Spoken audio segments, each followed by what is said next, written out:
ഇപ്പോൾ നമ്മളെ IPL മത്സരങ്ങൾ നടക്കുകയാണല്ലോ. സ്വാഭാവികമായും സഞ്ജു സാംസൺ ടീമിൽ ഇടം നേടാൻ കാരണം സമീപകാലത്തെ അദ്ദേഹത്തിന്റെ പ്രകടനം തന്നെയാണ്. ഒരുപക്ഷെ അതേപോലെ പ്രകടനം നടത്തിയ താരമാണ് 378 റൺസ് IPL നേടിയ KL രാഹുൽ. പക്ഷെ അദ്ദേഹത്തെ ഈ പട്ടികയിൽ കാണുന്നുമില്ല. KL രാഹുൽ ആണെങ്കിൽ ഒരു പക്ഷേ കുറെ കൂടി അനുഭവ പരിചയമുള്ള ഒരു താരമാണ്. റിസർവ് ബെഞ്ചിലും അദ്ദേഹത്തെ കാണുന്നില്ല.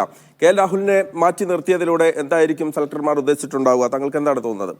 അല്ല, കൃത്യമായ നിർദ്ദേശമാണ് എങ്ങനെയായിരിക്കും T20 ക്രിക്കറ്റ് കളിക്കേണ്ടത്. ടീം ഇന്ത്യയുടെ ഈ ലോകകപ്പിലേക്കുള്ള ടീം എന്നുള്ളതിന്റെ ധാരണ സെലക്ടേഴ്സ് ഉണ്ടെന്നാണ് എനിക്ക് തോന്നുന്നത്. കാരണം അതുകൊണ്ട് തന്നെ ആയിരിക്കണം കഴിഞ്ഞ ഏതാണ്ട് 2 വർഷത്തോളമായിട്ട് T20 ടീമിൽ എവിടെയും എഴുതും നേടാതിരുന്ന KL രാഹുൽ അദ്ദേഹം റൺസ് നേടി എന്നുള്ളതിൽ സംശയമൊന്നുമില്ല. അദ്ദേഹം ഏത് തരം പ്ലെയർ ആണെന്നുള്ളതിൽ സംശയമൊന്നുമില്ല. പക്ഷെ അദ്ദേഹത്തിന് ഏത് ഫോർമാറ്റിലാണ് അദ്ദേഹത്തെ കൂടുതൽ ഉപയോഗിക്കാൻ സാധിക്കുക എന്നുള്ളതിന്റെ വ്യക്തമായ ധാരണ ടീം ഇന്ത്യയുടെ സെലക്ടേഴ്സിന് ഉണ്ടെന്ന് എനിക്ക് തോന്നുന്നു. കാരണം അദ്ദേഹത്തിന്റെ സ്ട്രൈക്ക് റേറ്റിനെ സംബന്ധിച്ചും അദ്ദേഹം കളിക്കുന്ന ആ ഒരു പൊസിഷനെ സംബന്ധിച്ചും ഈ ടീമിൽ അദ്ദേഹത്തിന് ഒരു സ്ഥാനം ഉണ്ടാകുക ബുദ്ധിമുട്ടായിരുന്നു.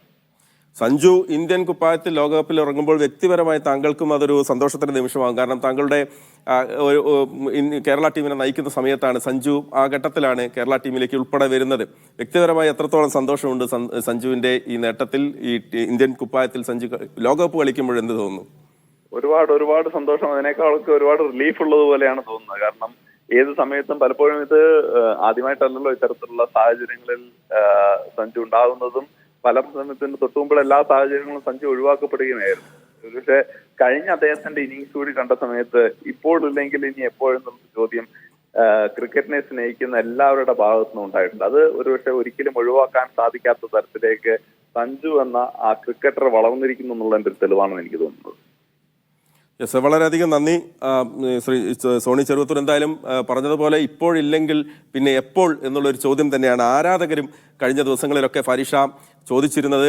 പ്രത്യേകിച്ച് മലയാളികളായ ആരാധകർ മാത്രമല്ല, IPL-ൽ നിറഞ്ഞാടുകയാണല്ലോ സഞ്ജു സാംസൺ ഇപ്പോൾ 9 മത്സരങ്ങൾ. തീർച്ചയായും മഹേഷ്, അത് തന്നെയാണ്. അതായത് ഈ IPL നമ്മൾ കണ്ടതാണ് സഞ്ജു സാംസൺ കളിച്ച കളികളെല്ലാം മിന്നും വിജയങ്ങളായിരുന്നു സമ്മാനിച്ചിരുന്നത്. അപ്പം ഈ പ്രകടനം തന്നെയാണ് സഞ്ജുവിന് ഇത്തരത്തിൽ ലോകകപ്പിൽ ടീമിലേക്ക് ഇടം നേടിക്കൊടുത്തത്, തുണയായത് എന്ന് തന്നെ പറയേണ്ടി വരും, അല്ലേ? തീർച്ചയായും ഈ ഒരു IPL മത്സരത്തിന്റെ ഒരു ഗ്രാഫ് തന്നെ എടുത്തു നോക്കിക്കഴിഞ്ഞാൽ സഞ്ജു സാംസൺ ഇതുവരെ കളിച്ചത് 9 മത്സരങ്ങളാണ്. അദ്ദേഹം 385 റൺസ് അദ്ദേഹം സ്കോർ ചെയ്തു. അദ്ദേഹത്തിന്റെ ബാറ്റിംഗ് ആവറേജ് 77 ഒരു പക്ഷേ മറ്റൊരു ഇന്ത്യൻ താരത്തിനും നിലവിൽ അവകാശപ്പെടാൻ പറ്റാത്ത ബാറ്റിംഗ് ശരാശരിയാണ് അദ്ദേഹത്തിനുള്ളത്. അദ്ദേഹത്തിന്റെ സ്ട്രൈക്ക് റേറ്റ് 161. അതായത് ഒരു 2020 താരത്തിന് വേണ്ട എല്ലാ സവിശേഷതകളും ഒത്തുചേർന്ന ഒരു താരം എന്നൊക്കെ നമുക്ക് ഈ ഒരു ഘട്ടത്തിൽ ഈ കഴിഞ്ഞ 9 മത്സരങ്ങളുടെ ഒരു ഗ്രാഫ് എടുത്തു നോക്കിയാൽ അദ്ദേഹത്തെ കാണാൻ സാധിക്കും. ഞാൻ ഋഷഭ് പന്തും ഒട്ടും പിന്നിലല്ല. ഋഷഭ് പന്തും 11 മത്സരങ്ങളിൽ നിന്ന് 398 റൺസ് ഋഷഭും നേടിയിട്ടുണ്ട്. പക്ഷേ അദ്ദേഹത്തിന്റെ ബാറ്റിംഗ് ആവറേജ് ഒരു അല്പം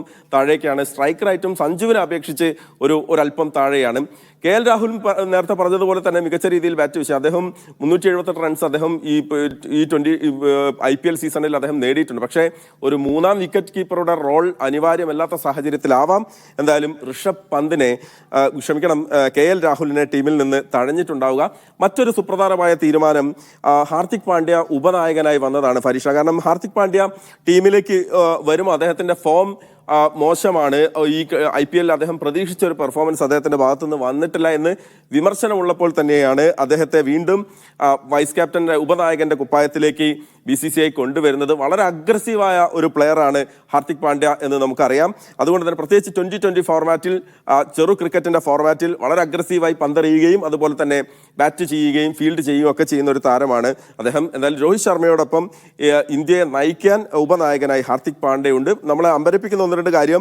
ഒന്ന്, ശിവം ദുബെ ഫിനിഷറുടെ റോളിൽ ഞാൻ നേരത്തെ പറഞ്ഞതുപോലെ തന്നെ ഒരുപക്ഷെ യുവരാജ് സിംഗിനെയൊക്കെ ഗ്രൗണ്ടിൽ അതേപോലെ ഫോട്ടോ കോപ്പി എന്നൊക്കെ പറയാവുന്ന രീതിയിൽ ബാറ്റ് വീശുന്ന ഒരു താരമാണ് ശിവം ദുബെ. ഏത് നിമിഷവും കളിയുടെ ഗതി നമ്മൾക്ക് അനുകൂലമല്ലാത്ത സമയത്ത് പോലും തിരികെ കൊണ്ടുവരാൻ കെൽപ്പുള്ള ശിവം ദുബെയെ പോലുള്ള താരങ്ങളുണ്ട്. രവീന്ദ്ര ജഡേജ ഓൾറൗണ്ട് മികവിൽ കഴിഞ്ഞ ലോകകപ്പിലും ഏകദിന ലോകകപ്പിലും ഒക്കെ നമ്മൾ കണ്ടതാണ്. വളരെ വിശ്വസ്തനായ, ക്യാപ്റ്റന്റെ ഏറ്റവും വിശ്വസ്തനായിട്ടുള്ള സ്പിൻ ബൗളറാണ്.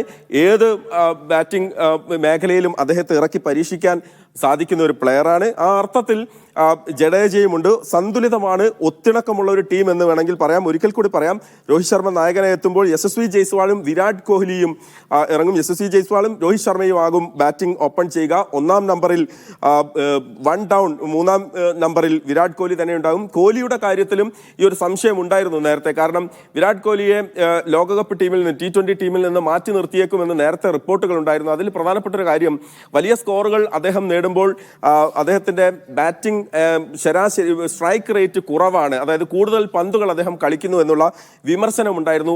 ആ വിമർശനങ്ങളെ എല്ലാം കാറ്റിൽ പറത്തുന്ന കാഴ്ചയാണ് ഈ IPL സീസണിൽ കണ്ടത്. 500 റൺസ് നേടി വിരാട് കോഹ്ലിയാണ് നിലവിൽ IPL-ലെ ഏറ്റവും കൂടുതൽ സ്കോർ നേടിയ താരമായി നിലനിൽക്കുന്നത്. അതായത് വിരാട് കോഹ്ലി എല്ലാ വിമർശനങ്ങളെയും തന്റെ ബാറ്റ് കൊണ്ട് കടപുഴക്കിയ ഒരു കാഴ്ച ഈ IPL കണ്ടു. വിരാട് കോഹ്ലി 3-ാം നമ്പറിൽ ബാറ്റ് വീശും. അതുപോലെ തന്നെ സൂര്യകുമാർ യാദവ് കഴിഞ്ഞ ഏകദിന ലോകകപ്പിൽ ഒരുപക്ഷെ സൂര്യകുമാർ യാദവിന്റെ ഒരു വലിയ പെർഫോമൻസ് നമ്മൾ കണ്ടില്ല. വലിയ പ്രതീക്ഷ നമ്മൾ സൂര്യകുമാർ യാദവിൽ അർപ്പിച്ചതാണ്, പക്ഷേ അദ്ദേഹത്തിന്റെ ഒരു വലിയ പെർഫോമൻസ് കണ്ടില്ല. T20 ഫോർമാറ്റിൽ ഏത് സമയവും കളിയുടെ ഗതി മാറ്റി എഴുതാൻ കൽപ്പുള്ള ഒരു താരം കൂടി തന്നെയാണ് സൂര്യകുമാർ യാദവ്. അദ്ദേഹത്തിന് അന്ന് തന്നെ ഏകദിന ക്രിക്കറ്റ് അല്ല അദ്ദേഹത്തിന്റെ ശൈലിക്ക് ചേർന്നത്, T20 ആണെന്നുള്ള വിലയിരുത്തലുകൾ ഉണ്ടായിരുന്നു, നിരീക്ഷണങ്ങൾ ഉണ്ടായിരുന്നു. എന്തായാലും സൂര്യകുമാർ യാദവും എത്തുന്നു. ഋഷഭ് പന്ത് 1 വർഷത്തിലധികം അദ്ദേഹം കാർ അപകടത്തിൽ പരിക്ക് പറ്റിയ ശേഷമാണ് ഈ IPL സീസണിന്റെ തുടക്കത്തിലേക്ക് അദ്ദേഹം എത്തുന്നത്. ഒരുപക്ഷെ IPL തുടങ്ങുന്നതിന് മുൻപ് പോലും അദ്ദേഹം ഡൽഹി ടീമിന്റെ ബാറ്റിംഗ് നിരയിൽ ഉണ്ടാകുമോ എന്ന് സംശയമുണ്ടായിരുന്നു. അദ്ദേഹത്തിന്റെ അപകടത്തിൽ നിന്ന് പൂർണ്ണമായും മുക്തനായി അദ്ദേഹം എത്തിയോ എന്നൊരു സംശയമുണ്ടായിരുന്നു. പക്ഷേ ഋഷഭ് പന്ത് അത്ഭുതകരമായ പ്രകടനം IPL നടത്തുന്നത് കണ്ടു.